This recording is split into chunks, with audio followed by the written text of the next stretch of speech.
allergik xastaliklarni davolashni o'zini uslublari bor.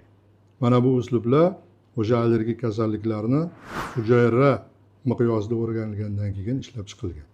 Bizning klinikamizda ana shu xalqaro hujjatlarga asosan davolanayotgan allergik xastaliklarni davolashda biz shu o'zimiz tatbiq qilgan uslublarni ham qo'llaymiz.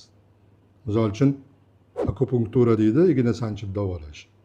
Yoki mana kichik bolalarda igna sanchish mumkin bo'lmagan bolalarda o'sha nuqtaviy uqalash deyiladi, точный massaj deyiladi.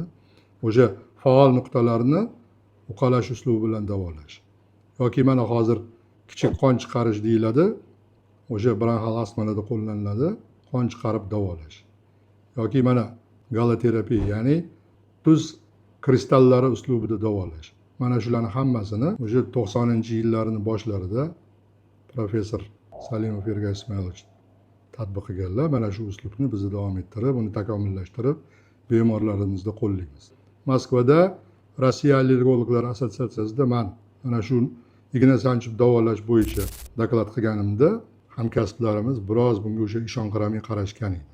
Ma'lum bir muddatdan keyin yana shu konferensiyada ishtirok etganimizda igna sanchib davolash allergik kasalliklarda juda ham samaradorligini e'tirof qilishdi. Demak, o'sha bizani qo'llayotgan uslubimiz juda ham to'g'ri.